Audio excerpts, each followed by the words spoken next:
In this video, I'm going to be explaining to you the 5 most common mistakes that people are making when applying for courses on KUCCPS, because there are people who actually know the course they want to do, they know the university they want to go to or the college they want to go to, but they make mistakes and they end up being thrown in a different course and in a different university. To avoid falling into this trap, please watch this video to the very end, because I'm explaining to you the mistakes and the solutions to go around it so that you don't end up being selected to a course that you do not want.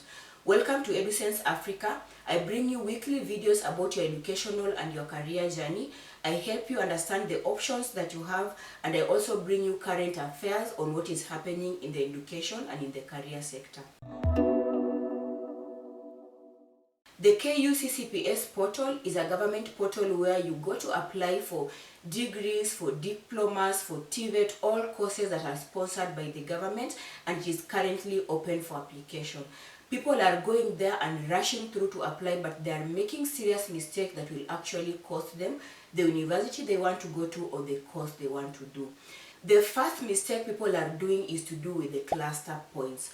When you apply, cluster points and cutoff points are very, very important in determining whether you'll be selected to a course and whether you'll be selected to a university. So when you apply, you need to ensure that your cluster points are above the cutoff points. Please don't go and risk to apply to courses where your cluster points are below or your cluster points are just on the same level. This is because they fluctuate every year. Last year, for example, the cutoff points might be a certain number, but when you look at the year before, it's going to be different, and even the year before that is going to be different. This means that the cutoff points should actually be guiding you, but not telling you that it is going to be the same this year as well. When you apply, try to make sure that your cluster points are above that cutoff point. That way, even if it fluctuates, you're still safe because your cluster points are way above the cutoff points.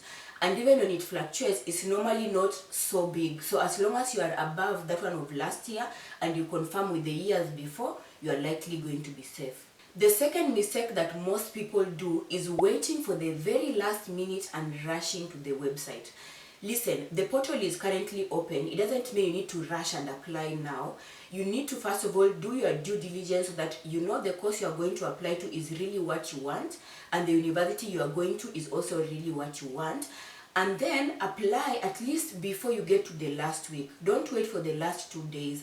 This is because sometimes when there are so many people going onto that portal, it starts hanging and it can even crash. When that happens, unfortunately, you don't know when they are going to bring it back, and it might pass the deadline before you apply. The third mistake that people make is the ranking mistake. I have done a video where I have explained to you everything you need to know about applying on KUCCPS, and I have explained to you how to select the ranking. Course 1A, 1B, 1C, 2, 3, and 4. I'll be linking that video in the comment section. Go and watch it to understand exactly how you need to do this. So those people who make a ranking mistake, they go and apply for very competitive courses from 1A, 1B, 1C, 2, 3, and 4, which means by any chance, if your cluster points are below the cutoff points in all these competitive courses and universities, you are going to be randomly thrown into a different course, or you are going to be given a course that you don't even have anything in common with, you don't even want to do. Let me use myself as an example. I did geospatial engineering from the University of Nairobi. When I was applying, my best choice was geospatial engineering. That is what I wanted to do, and the university was University of Nairobi. Now, this course is also offered in Jomo Kenyatta Technical University, Chuka University, University of Nairobi. There are all these universities, but the competitiveness is different. So when I was applying, my first choice, which I really wanted to do, was geospatial engineering from the University of Nairobi.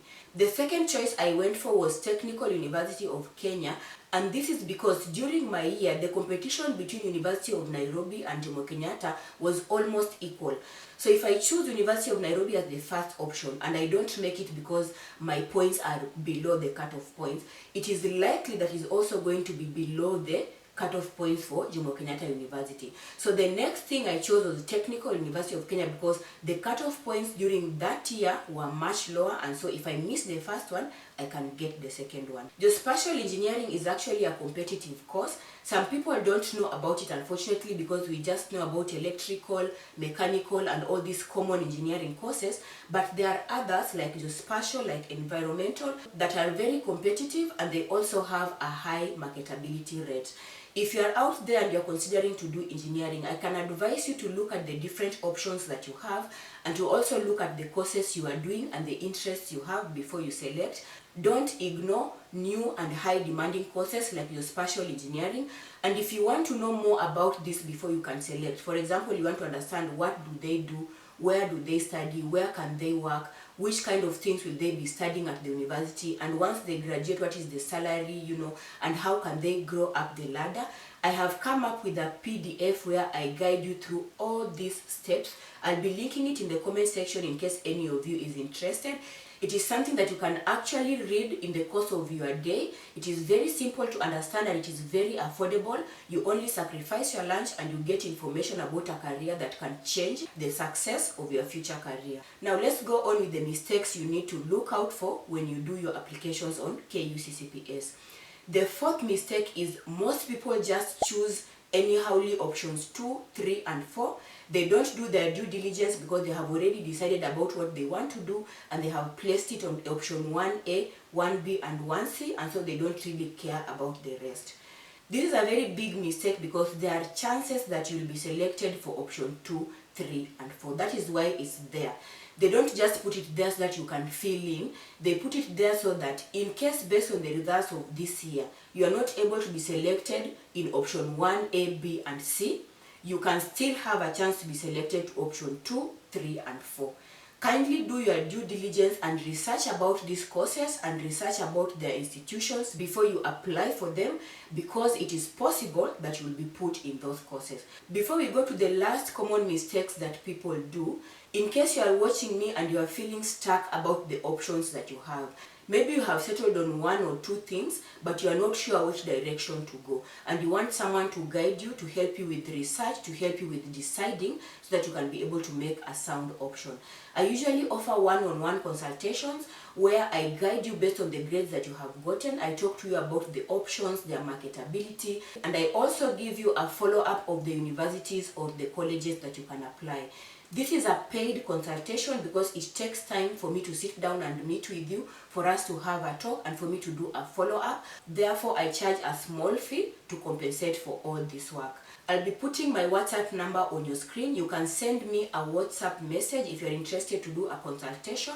I will get in touch with you and pick it up from there. Now, the last common mistakes that people do is not getting a confirmation when they pay, and they assume that they have already finished everything, when in real sense, their selection has not been confirmed. Once you finish selecting and you go and pay on eCitizen, you need to get a confirmation by SMS and a confirmation on your portal. Until you get this confirmation, don't assume that everything is okay.